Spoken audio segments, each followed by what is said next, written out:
Once upon a time, there lived a princess who was the most beautiful princess in the world. She and her maidens worked at a wonderful lace veil which she meant to wear when the King of all kings came. It was a very beautiful veil, but her maidens whispered that a man had died and a woman's heart had broken for every stitch set in it.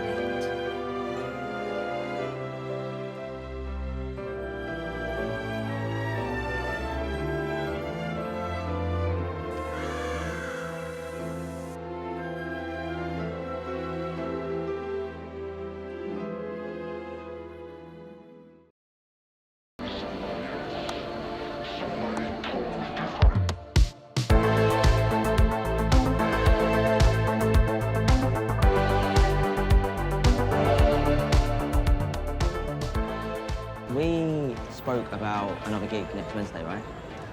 I'm gonna have to cancel it. When I was in my 20s, I was the cool kid. Now, everyone's overtaken me. Life is overtaking you. Oh, fuck, my keyboard. I have something to say. And Richie has something to say too. Richie, say something.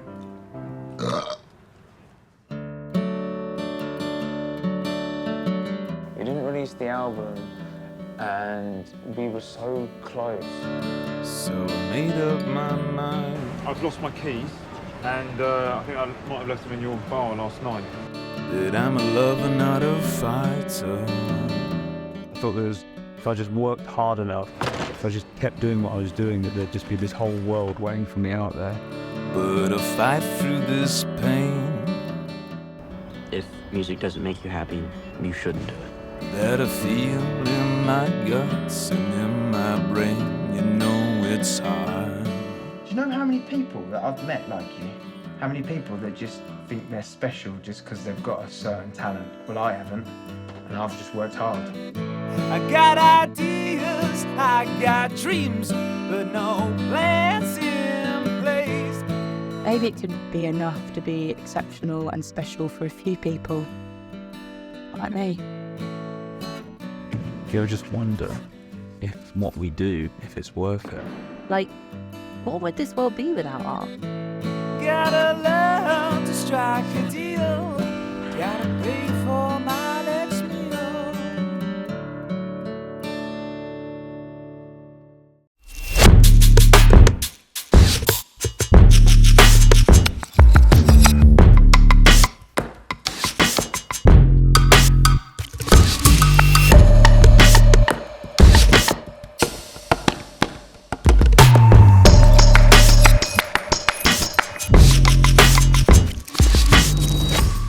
Welcome everyone. We are back with another artist interview. And we just thank you all for tuning in and getting to this place of wanting to know more about the artists behind these great films, these playwrights, all these things. And so I will pass it over to Ross to introduce himself. Hello everyone, I'm pleased to be here. My name is Ros Gilman and I'm a film composer and music producer. Awesome. So what got you actually into doing this work? I mean, it's awesome and all the different things we can choose to do in life. What made you take this route? So I was a musician from a very early age. I was 3 when I started playing the violin, and my parents are both musicians, so it came naturally, I suppose. And I've been a violinist for a long time in my life, and we had the pleasure to tour Australia and play in Japan and Europe. And at one point I had a hand injury, unfortunately, many years into my career, and had to rethink my vocation, I should say. And I've always loved film. I've always loved music, and put two and two together and became a film composer. Went back to uni to study composing, music production, and conducting as well. And this is where my journey as a film composer started. Wow, that's really amazing. So you said that you kind of had a pivotal moment where you kind of was like, I probably need to like shift. And so you want to tell me more about like what was that moment where you're like, okay, I think this is the direction that I probably should go in. Sure. Well, for me personally, it was quite a tough time actually to deal with the injury back then, and well, I had the choice as do I want to continue with music or do I want to do something different entirely, and I chose music. And if you can't perform anymore, you can still write and conduct and produce. And this is what I ended up doing. And I've always loved the music of John Williams and Danny Elfman and other great composers of our time. And this became my new life, I guess I could call it. No, I mean it's amazing that we have these kind of defining moments, right, in our life where it could take us like we could say, oh, this is terrible. We're not gonna, I can't do this anymore. And you pivot, right? Or you can say, I still love this. I choose this. And so you make it work. You figure out a different way. And now you're doing some really impactful, powerful, like, work with this, right? Because music behind visuals, right, is it makes it a whole different experience, right? And nothing to like silent films, right? I appreciate those. But to have, right, someone running down the street and you have the right music behind them, it does something to the person watching. And what projects would you say that you've had that experience where you're like, wow, like putting this you know, I guess composing, right? This the music behind this really shifted the work. Yes, I think it's a wonderful moment where you when you realize when I start working, it's always the film without music or with something we call temp music, which is temporary music, which either the music editor or the editor or maybe the director put in, and seeing the film without music, often you can feel there is a part missing. It feels incomplete, and then once the music starts coming together, it's a wonderful experience to add to this, to add on top of the emotions and add further feelings to the story. Yeah, wow. Are there any particular projects you worked on where you're like, yes, this is and you give us an example of that of where you had that experience? Hmm. I think the two films that are at the festival that I had the pleasure of writing music for, one is The Entertainer by David Claudius, and the other is The Proud Princess, the Wedding Veil of the Proud Princess is the full title by Anna Estevalish. Those are two great examples, I think, of where I had the opportunity to add, to really add to the story and tell either the subtext of the story that's not being told on screen, or tell a different aspects of this story with music. So I think those are two great examples. Do you see yourself composing different music for like specific themes, I would say? Like, is there like specific like type of genre that you really compose to? Yes, that's what I'm trying Sure. to say. Yes, of course, of course. So generally, as a film composer, I think film composers, or I can only talk about myself, but I would say that film composers are often quite versatile, and I personally like writing in different genres. So I've done an HBO original series called Folklore, which was a horror series, which I think is on HBO Max, if for any horror fans watching. I've done drama films, which is again very different. I've done some more action-oriented music. So I think one of the beauties of this profession is that you're always on your toes. There is no moment where I say, "Ah, this is really boring. I've done this for the past I don't know how many projects," but it's always, you know, some rock music, some horror music, some comedy music,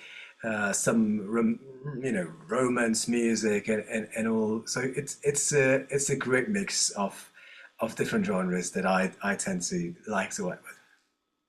Wow. Question, because I this is a new world to me, and I'm also just like curious. When you're composing, you are creating, right, the score and everything. Do you ever pull from like, other music that has been created and then like twisting it? And I know sampling is a big thing, right? And like more of like the like DJ community and different things like that, right? Because that's kind of my background, and I know a little bit more about in that world. But I'm curious to like, yeah, like how does it work for you? In film music and scores, it's mainly unless the director has a specific idea in mind. It's mainly original music. Sometimes I suppose there is maybe very old music, like music that's hundreds of years old, perhaps that you want to include in your in your score somehow as an homage to something. But generally, as a composer, I mainly write original music rather than sampling or taking a sample from somewhere else and like a DJ would do and perhaps remix it in a different way and have a new work of art made that's based on this theme. So our music is usually original. That's really amazing. And to think that our minds, right? This just gets me going. Where it's like all of us, we have so many different like, like neuron connections, and it's like, oh, you can create so much like original music, right? That no one has ever heard of, no one has ever felt, because I feel like the vibration of music, like it's so different based upon like what you're creating it for. I just think that's so amazing. And the fact that you can say that, hey, across these different films and series, you're gonna experience something like new, like, and not something like, repeated. In a lot of, I guess, like Hollywood films, right? They use certain people's music. Maybe some things are original, right? But I can imagine that there is a lot of songs that come from, different artists that already have music out there, and they just put them to. Certainly, certainly. So, usually in films, we have the two sides of the music. We've got the songs, which could be any song from a very completely unknown artist to the biggest artists in the industry. We've got these song placements that in some way are the music supervisors, the person who does it, and there's a certain association that this person might have, or this might fit particularly well to this scene. And there are many famous examples of this. And on the other side, there is the original score, which is helping to tell the story in a different way and heightening the emotions and building on top of this story. So I would say these two sides often go hand in hand. If a film has songs in it. Well, some films don't have any songs at all. Some have very little, and some have quite a few. So some have no score as well at all. So it varies. Wow, I'm gonna pay attention to it a little bit more when I'm watching, films, because I notice the difference, right, in different films, and when they go silent in films. I notice those moments, so I think that's really fascinating. And to think like again, if you're not in the world, right, you don't really understand like how it all comes together. So I really thank you for breaking that down for me. It's my pleasure. Yeah. What would you say, I guess your next goal is just in this industry for you? Well, I think I just look forward to working on new projects. I've started something new today, actually, this morning. So I look forward to working with new people and people that I've worked with before again, which is also happening shortly. So and new projects, different genres. It's exciting. It's an exciting time, I think, for for the film industry. Challenging, but exciting as well. Awesome. And what keeps you inspired to keep like going after just like new projects, new collaborations? Well, I guess we filmmakers, we're all. If I could call myself a filmmaker, I'm not. Probably wouldn't call myself a filmmaker, but we're all in the art of telling stories. I think that's probably what I would say keeps me going, and there are always new stories that are that need to be told or that can be told, or old stories that haven't been told yet. So I enjoy this storytelling process, and what I do is storytelling through music, and when all these means come together, the actors, the cinematography, the lights, the costumes, the sounds, the music. This is a beautiful, collaborative piece of storytelling. Yeah, it's a beautiful thing to be able to tell a story. I think about the connections I've had with different people, and a lot of those like deep connections come through like sharing your story with someone and saying like, "Hey, this is like what I've been through, or this is what I experienced," and being able to share that. I love to share music, right? And sometimes like, oh, I remember this song when I was driving down the street, right? And that is a way of like connecting with people. And so I do think it's powerful to be able Yes, to share in that way. yes, I agree, and I think what you just you know, mentioned that there is a certain memory that you have that is associated with a particular song that you might have listened to, and often, at least that's how I feel, certain moments in my life that are memorable and that are associated with a particular piece of music. May that be a song, or maybe I listen to a lot of film music myself as well, classical music, but also pop music, and other genres of music. So um, sometimes there is this moment, and you can bring it back by listening to a song, or any piece of music, and you relive it. And I think that's the power of music that it has as well. Often, um, when we hear music from a film, Hmm.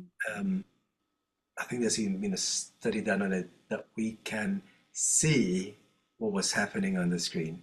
So music as a storytelling element can be quite powerful. Yeah. Oh, that is.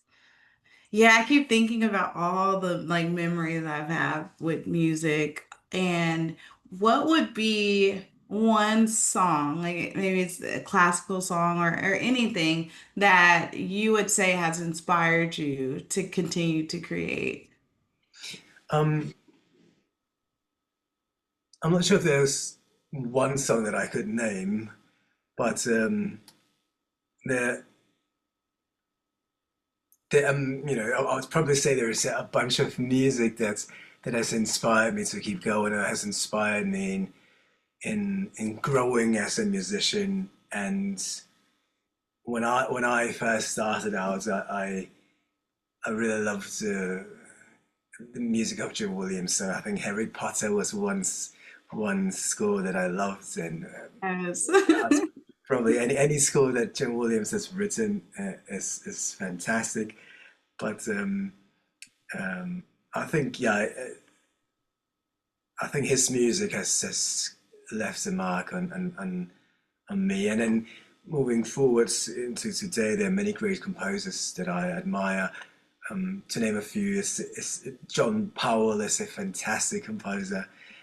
He has done the music to the Bourne films, Bourne Identity, and all the Bourne movies, and I think he's done Shrek together with another composer,